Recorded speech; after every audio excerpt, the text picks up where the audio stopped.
Julia, we've learned that there is now a hearing set for later this afternoon, I think, to sort through the weekend deportation, focusing on that timing that we just talked about when those planes took off, when they landed.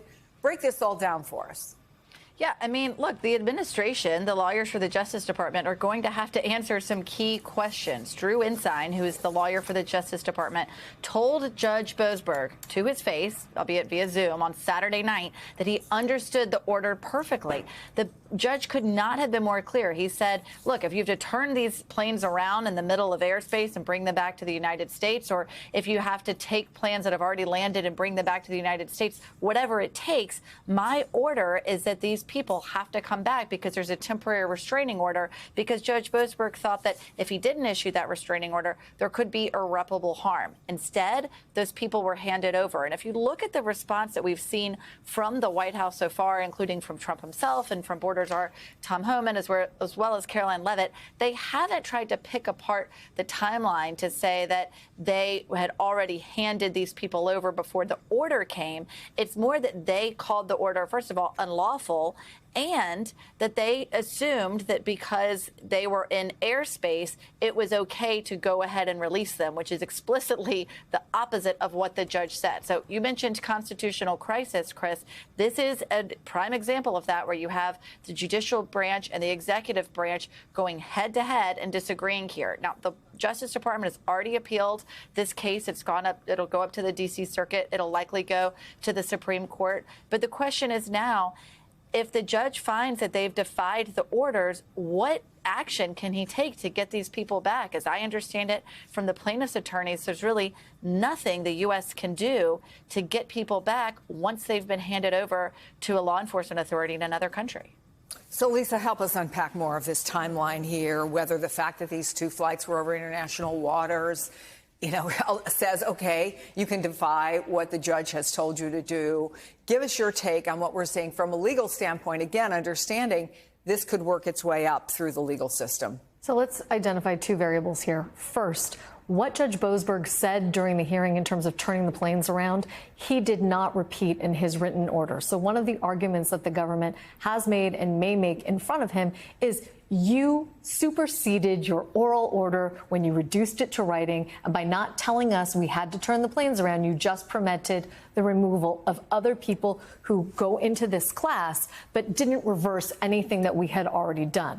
As for the argument that these folks were in international territory or in international waters by the time that the order was issued, that has never been a predicate for ignoring a court order in the past, let alone saying that a court order doesn't apply. What matters in cases like this is whether a court has jurisdiction over the folks who are defendants. And the defendants in this case are the government officials that issued the edicts to begin with.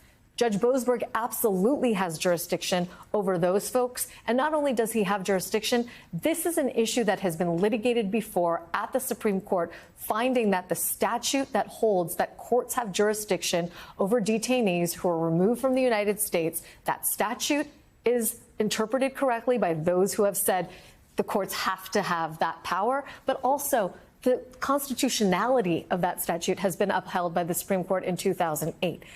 The government here is playing games and very likely will be found to be doing so very soon. So let me ask you this just generally in a situation like this. Is an oral order an order? Yes, an oral order is absolutely an order. And let me cite an example for you. In California last week, you and I were talking about the probationary employee injunction that was issued by a California federal district court last week. That order had not been reduced yet to writing when the Department of Justice appealed it. A federal judge can absolutely make an order orally as well as in writing. The argument here is that Boasberg, by issuing a written order after he ordered the government to turn the plane around, was basically erasing what he had already said on the record. I don't buy that, and I don't think an appeals court will either, but that's part of the argument that the Department of Justice is making. We mentioned at the top that this is part of the Alien Enemies Act from 1798. It was last used during World War II.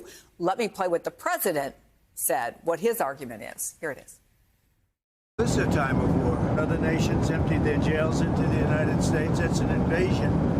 And these are criminals, many, many criminals, murderers, drug dealers at the highest level, drug lords, mental institutions. That's an invasion. They invaded our country. So this isn't, in that sense, this is war.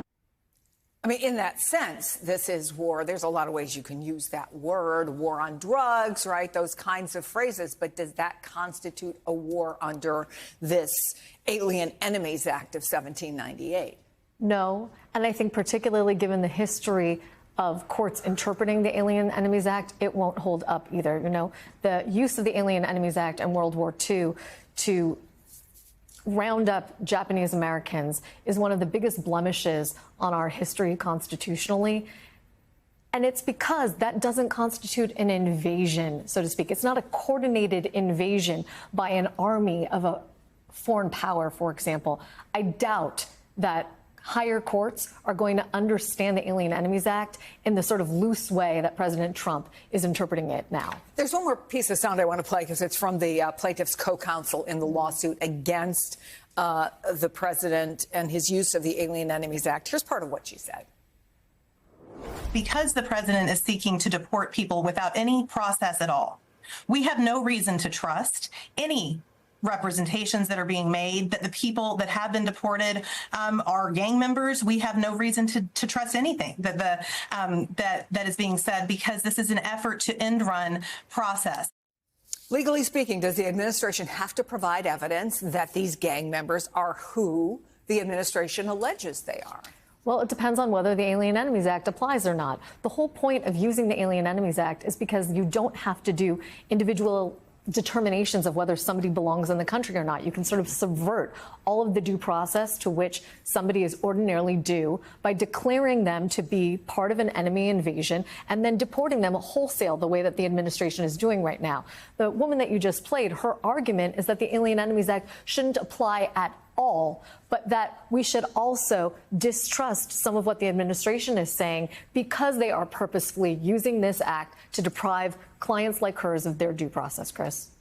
So, Tara, meanwhile, White House Press Secretary Caroline Leavitt told Axios, and I'm quoting here, if the Democrats want to argue in favor of turning a plane full of rapists, murderers, and gangsters back to the United States, that's a fight we're more than happy to take, along with the president of El Salvador releasing some video of these men arriving in their country. We saw the videos of them having their heads shaved. We heard how Tom Homan called it a beautiful thing to see.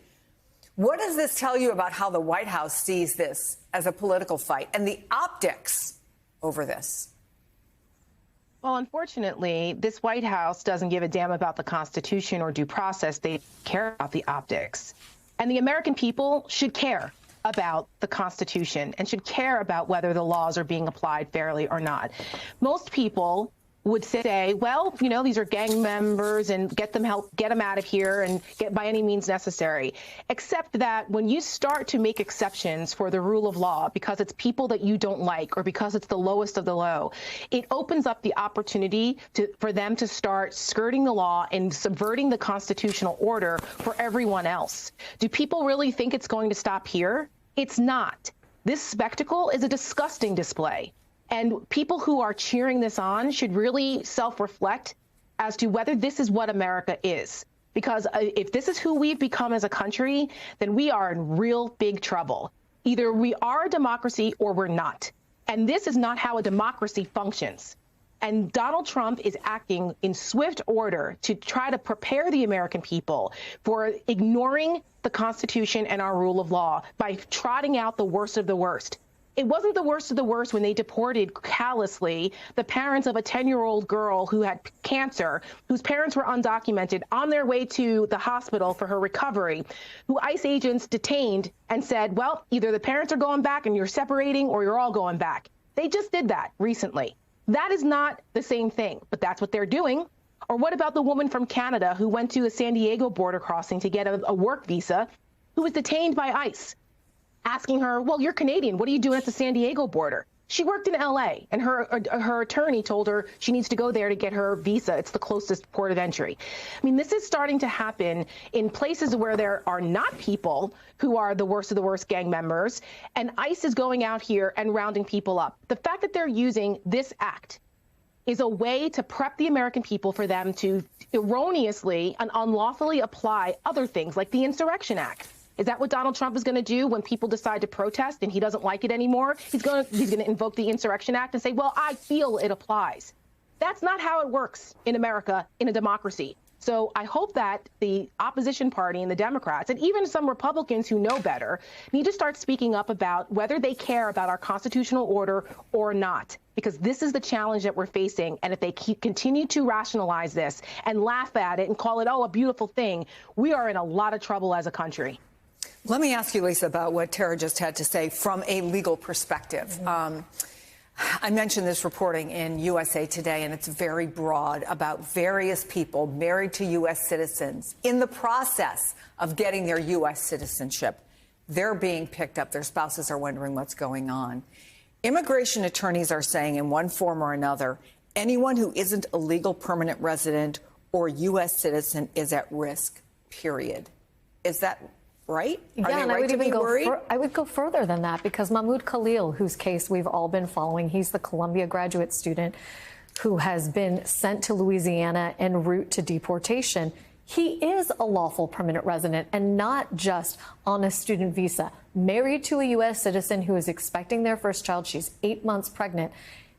If he is not safe, then what's to say other lawful permanent residents who might be connected to protest activity that the administration doesn't like are also in danger? I think that the classes of people, Chris, who are at risk here go far beyond those who are unlawfully documented and who are alleged to have committed crimes beyond just the crime of their entry into the United States. This is starting to widen and widen. And as Tara said, people's hair should be on fire right now.